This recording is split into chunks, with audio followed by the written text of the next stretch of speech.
Well, welcome to Antarctica. We're here on blustery Half Moon Island. We're here tucked inside a beautiful Livingston Island in the South Shetland Islands of Antarctica. We made it across the Drake in good speed, good time, so we're able to make an afternoon landing here on Half Moon. Half Moon is home to a couple thousand pairs of chinstrap penguins. Chinstraps are feisty little mountain climbers that go way up high onto the tops of the snow-blown peaks. They march right past us, coming and going. They're doing the guard shift right now, taking care of their chicks, where the dirty penguins are coming down to the water line and the clean penguins are coming up from the water with their bellies full of krill.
Good morning, ladies and gentlemen, and welcome to Brown Bluff.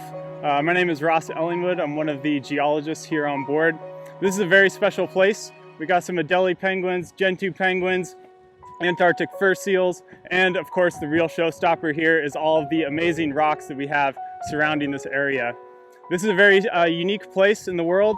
We have evidence of subglacial volcanism going on, which is something that you don't find very much in the world. We have behind us here what's known as a tuya deposit, mostly composed of hyaloclastite deposits. With all these boulders behind us here, we get a nice close-up view of some of that.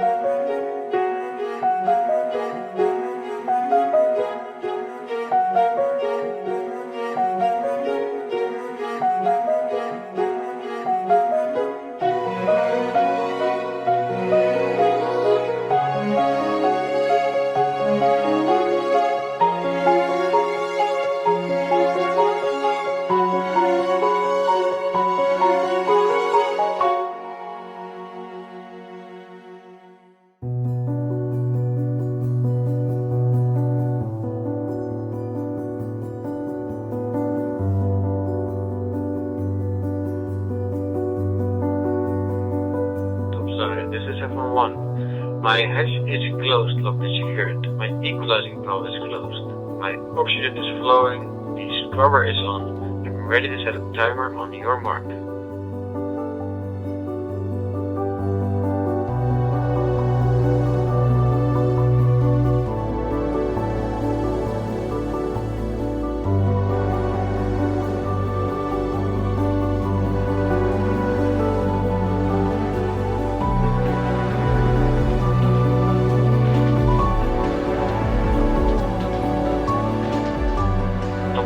This is 711. I'm at 10 meters. I have permission to blow my tanks.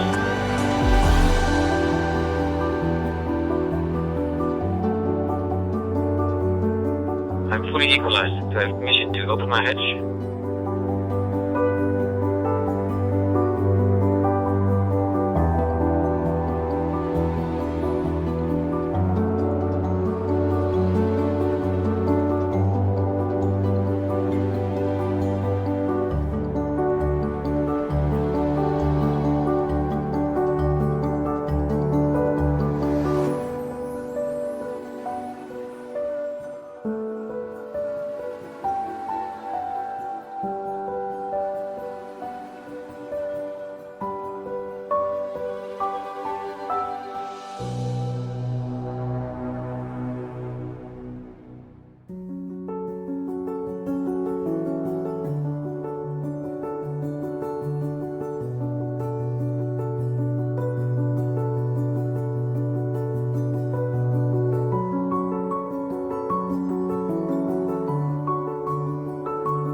Welcome to Mickelson Harbour. I'm Will Wagstaff, one of the venture team, usually talking about birds, and here we are with a whole pile of Gen 2s behind us. Not doing particularly well, it has to be said, this year. When we were here in November, this was a mass of snow and they were struggling to find bare ground and to find the pebbles they need to build their nests. But then they got going and then more snow, it looks like. Some of the ones that were here early on the ledges here have not succeeded, but there are some chicks up on the top. But of course there's predators around here as well. We've seen a brown skewer pick up one of the long dead chicks that it found there, just about carried it out onto the snow and has been eating that away quietly. So these haven't done all that well because of this early snow. They need clear ground to get going. They always pick the top colonies here, and as a result it's quieter than usual. Yes, you can hear the birds singing away behind us. There's the odd squeak of a chip, but down here away to the lower slopes there ought to be a lot more activity. Hopefully they'll succeed. These are quite long-lived birds. They can come back in a future year, but last year apparently there was quite a lot of snow here, so that's 2 years running. We'll see what next year brings.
Hi, my name is Greg Calvert. I'm an Australian botanist and we're here today at Cooverville Island.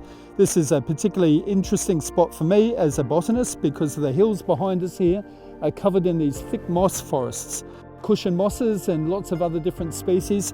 There's about 100 different species of moss in Antarctica, and we've got a good representation of them here on these cliffs. These mosses are very, very interesting from a scientific point of view because they're very sensitive to environmental change, including climate change.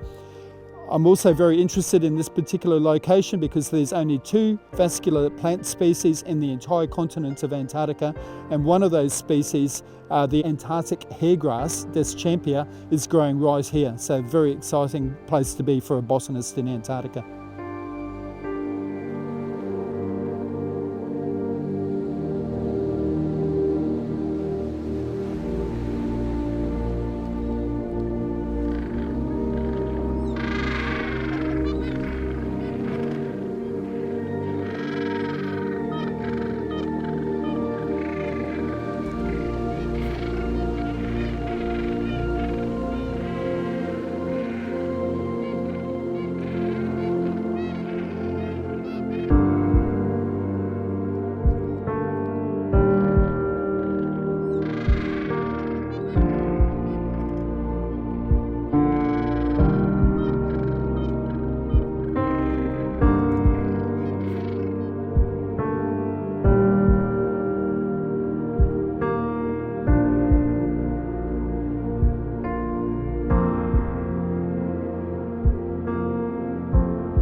My name is Lucy Bruzzoni. I'm the base leader here at Port Lockroy this season, and I'm here on behalf of the UK Antarctic Heritage Trust with 4 colleagues. We come down during the austral summer to look after the base and to open it up to visitors to really understand the history of the area and to understand how it was to live in such a location many years ago.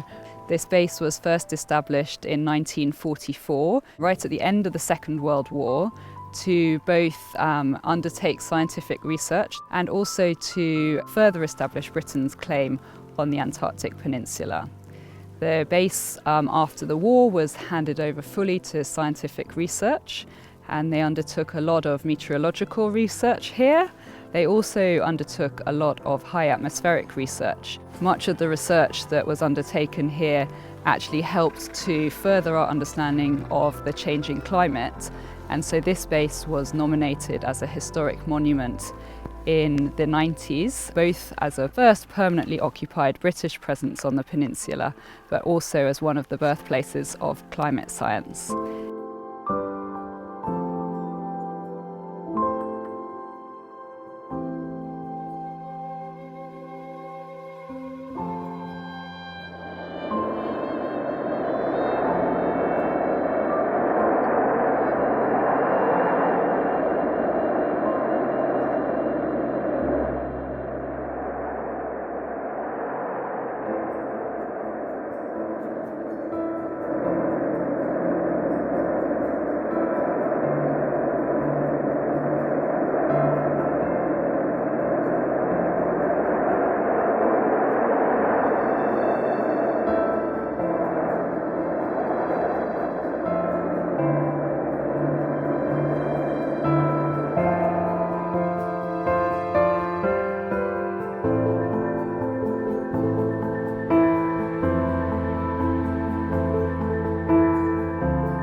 Well, good morning. My name is Sean Todd. I'm one of the marine ecologists with the expedition staff, and welcome to Booth Bay on this grey morning.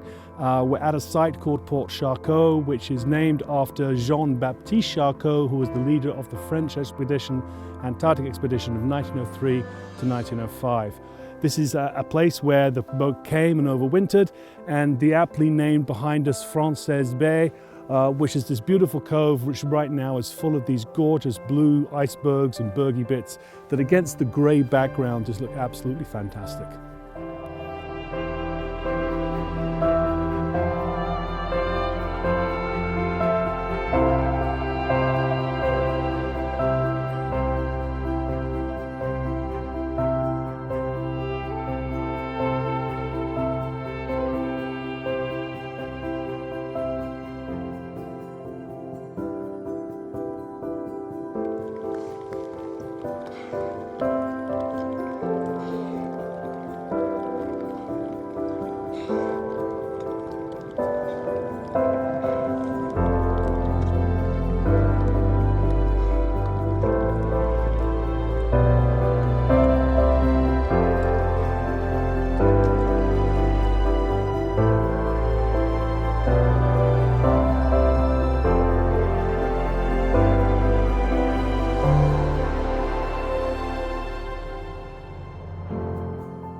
As our Antarctic days come to an end, we will be sailing the Drake Passage once again, heading north back to South America to finish our incredible expedition. We have had a wonderful week enjoying wildlife, scenery, kayak tours, submersible dives, landings, Zodiac cruises, and everything Antarctica has to offer. Thank you for sailing with us.